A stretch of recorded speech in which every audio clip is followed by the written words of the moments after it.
राधे राधे दोस्तों, तो आज मैं ले आया हूँ आपको प्रभु श्री कृष्ण की जन्मभूमि और यमुना के घाट पर प्रभु श्री कृष्ण की नगरी मथुरा के बारे में। इस वीडियो में आपको संपूर्ण जानकारी दी जा रही है, तो ज़्यादा देरी नहीं करते हुए वीडियो शुरू करते हैं। और अगर आप मेरे चैनल पर नए हैं तो आप मेरे चैनल को सब्सक्राइब करें, वीडियो को लाइक करें, चैनल को सब्सक्राइब जरूर करें। आप और आपके दोस्त अगर मथुरा आने का प्लान बना रहे हैं तो वीडियो लास्ट तक जरूर देखें और अपने दोस्तों के साथ शेयर जरूर करें और कमेंट में राधे राधे जरूर लिखें। मथुरा पहुंचने के लिए आप रेल, सड़क और हवाई मार्ग से पहुंच सकते हैं। आपको कहीं से भी मथुरा जंक्शन के लिए ट्रेन मिल जाएगी। आप मथुरा जंक्शन उतरकर बाहर आ जाए। बाहर आने के बाद आपको बहुत से टेम्पो और ई रिक्शा मिल जाएगा। टेम्पो वाला मथुरा की गलियों में होते हुए आपको विश्राम घाट के आसपास ले जाता है। मथुरा भारत की सप्तपुरियों में से एक है। पौराणिक मान्यता के अनुसार यहाँ सतयुग में मधुवन था, जिसमें मधु नामक दैत्य रहता था। मधु के पुत्र लवणासुर को मारकर श्री राम के लघु भ्राता शत्रुघ्न ने यहाँ मथुरा नामक नगरी की स्थापना की थी। विश्राम घाट एक ऐतिहासिक नामकरण का परिणाम है। विश्राम का शाब्दिक अर्थ है आराम करना, और भगवान कृष्ण की कथा के अनुसार दुष्ट राक्षस कंस को हराने के बाद विश्राम घाट उनके विश्राम स्थल के रूप में कार्य करता था। इसलिए मथुरा की यात्रा में विश्राम घाट अवश्य जाना चाहिए। ये घाट प्रणाली के मध्य में स्थित है, जहां उत्तर और दक्षिण दिशा में 12 घाट हैं।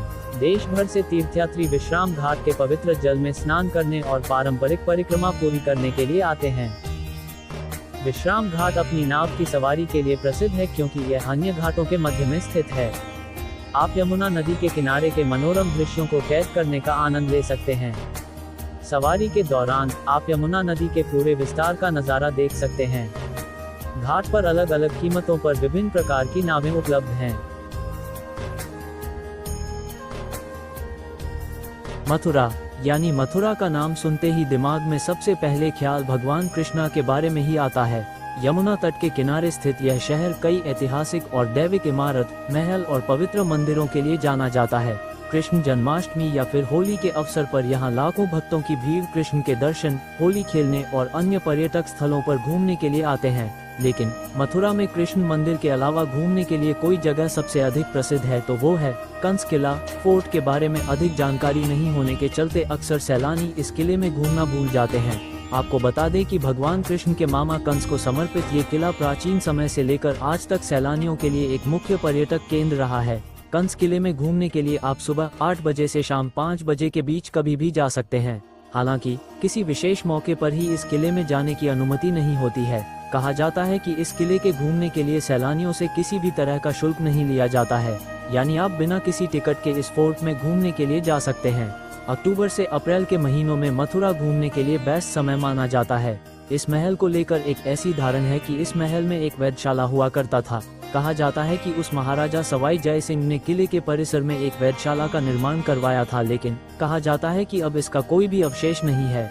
आज के समय में कंस किले को लेकर वैधशाला एक कौतूहल का केंद्र है, जो भी मथुरा घूमने के लिए आता है। विश्राम घाट मथुरा जंक्शन से लगभग 4 किलोमीटर दूर स्थित है। ये यमुना नदी के तट पर स्थित एक पवित्र स्नान स्थल है, जिसे हिंदू धर्म में सबसे पवित्र माना जाता है। प्राचीन हिंदू धर्म के अनुसार श्रद्धालु यमुना, गंगा आदि पवित्र नदियों में स्नान करने के बाद सभी पापों और दुर्भाग्य से मुक्त हो सकते हैं। इसके अलावा यह माना जाता है कि व्यक्ति अपने अशुद्ध कर्मों को धोकर मोक्ष की प्राप्ति कर सकता है। यमुना नदी भाई बहन से जुड़ी एक और धार्मिक मान्यता का प्रतीक है। भाई दूज के त्योहार पर इस पवित्र नदी में डुबकी लगाना भाई बहनों के लिए बेहद शुभ माना जाता है। विश्राम घाट से 1 मील उत्तर में यमुना पार स्थित है। यह महर्षि दुर्वासा की तपस्थली है। यहीं से दुर्वासा द्वादशी को यमुना पार करके मथुरा में अम्बरीश महाराज के महल में पहुंचे थे, ठीक उसी समय जब राजा अपना एकादशी व्रत तोड़ने वाले थे। इस लीला का विस्तृत वर्णन श्रीमद् भागवत नवम स्कंद चतुर्थ अध्याय में किया गया है। दुर्वासा के आश्रम के पास ही महर्षि पाराशर का आश्रम था। श्री व्यास और अन्य ऋषि मुनि वहां महर्षि पाराशर से मिलने आते थे। पास ही यमुना के तट पर दत्तात्रेय का आश्रम था। श्री व्यासदेव की माता सत्यवती, जिन्हें मत्स्यगंधा भी कहा जाता है, अपने पिता मल्लाह, जिन्होंने उनका पालन पोषण किया था, के साथ यहीं रहती थीं। वह द्वीप जहाँ कृष्ण द्वैपायन श्री वेद व्यास का जन्म हुआ था, यमुना में पास ही है। दुर्वासा आश्रम में गोपियों ने महर्षि दुर्वासा को नाना प्रकार के स्वादिष्ट भोजन अर्पित करके उन्हें तृप्त किया। आज यहाँ एक विशाल और भव्य मंदिर बना है जो ब्रज में अद्वितीय है। इस मंदिर में महर्षि दुर्वासा, श्री चैतन्य महाप्रभु, श्री राधा कृष्ण और श्री यमुना देवी की मूर्तियां हैं। पवित्र नदी में डुबकी लगाना भाई बहनों के लिए बेहद शुभ माना जाता है। इस परंपरा में भव्य आरती की रस्म भी शामिल है। शाम की प्रार्थना के दौरान विश्राम घाट प्राकृतिक सौंदर्य से भरपूर होता है। लोग यमुना नदी में तेल के दिए और पान के पत्तों पर दिए जलाते हैं। इस घाट पर पवित्र स्नान के साथ साथ कई अन्य अनुष्ठान और प्रार्थनाएं भी की जाती हैं। विश्राम घाट की सैर के लिए आपको बस एक बड़ी कीमत चुकानी पड़ेगी, बस कुछ नहीं। यहाँ गर्मियों में सुबह की आरती का समय सुबह 7 बजे से 7:15 बजे तक और सर्दियों में सुबह 6:45 बजे से 7 बजे तक है। शाम की आरती का समय गर्मियों और सर्दियों दोनों में शाम 7 बजे है।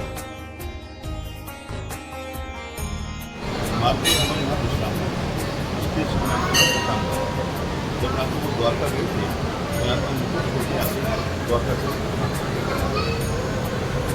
मारने के बाद जब उसका अंत का जो ससुरा था जरासंध, वो बार बार अटैक करता था।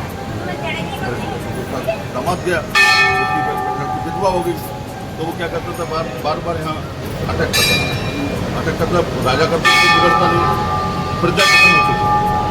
तो भगवान ने रणछोड़ जो नाम पड़ा भगवान का रणछोड़, भगवान ने ऐसे भाग के गया एक करके मुझे अपने प्रजा की भलाई के लिए यहाँ से मथुरा को छोड़ा हुआ तो द्वारका, और वो नाम पड़ा उनका नाम रणछोड़। रणछोड़ होने का प्रभु वहाँ जाके बना राजा द्वारका। यहाँ 11 साल 11 महीने भगवान की लीला है। 11 साल 11 महीने, हाँ, जितनी भी लीला आपने देखी सब 12 साल की। तो यहाँ हमेशा 12 साल का लीला किया। उसके बाद मथुरा का द्वारकाधीश मंदिर विश्राम घाट के नजदीक है, जो शहर के किनारे बसा प्रमुख घाट है। भगवान कृष्ण को अक्सर द्वारकाधीश या द्वारका के राजा के नाम से पुकारा जाता था और उन्हीं के नाम पर इस मंदिर का नाम पड़ा है। आजकल इस मंदिर का बंदोबस्त वल्लभाचार्य संप्रदाय देखती है। मुख्य आश्रम में भगवान कृष्ण और उनकी प्रिय राधा की मूर्तियां हैं। इस मंदिर में दूसरे देवी देवताओं की मूर्तियां भी हैं। मंदिर के अंदर सुंदर नक्काशी, कला और चित्रकारी का बेहतरीन नमूना देखा जा सकता है। श्री कृष्ण जन्मस्थान मंदिर, जिसे श्री कृष्ण जन्मभूमि मंदिर के नाम से भी जाना जाता है, उस कारागार पर केंद्रित है जहां भगवान कृष्ण के माता पिता, माता देवकी और वासुदेव को उनके दुष्ट मामा कंस ने कैद कर रखा था। कारागार के अलावा कृष्ण जन्मस्थान मंदिर में भगवान को समर्पित अन्य मंदिर भी हैं। मंदिर का पवित्र वातावरण और पवित्रता मन में यह विश्वास जगाती है कि यही वह स्थान है जहां भगवान कृष्ण ने स्वयं को प्रकट किया था। कृष्ण जन्मस्थान मंदिर में जन्माष्टमी, भगवान कृष्ण का जन्मदिन, बसंत पंचमी, होली और दिवाली जैसी छुट्टियों के दौरान भारी भीड़ देखी जाती है। सुरक्षा कारणों से कैमरे ले जाना मना है। मथुरा के ज्यादातर मंदिरों में मोबाइल फोन और कैमरे ले जाना मना है, इसलिए किसी भी मंदिर में जाते समय इनसे दूर रहने की कोशिश करें। यह मंदिर मथुरा के डीग गेट चौराहे के पास डीग मार्ग पर स्थित है। भगवान कृष्ण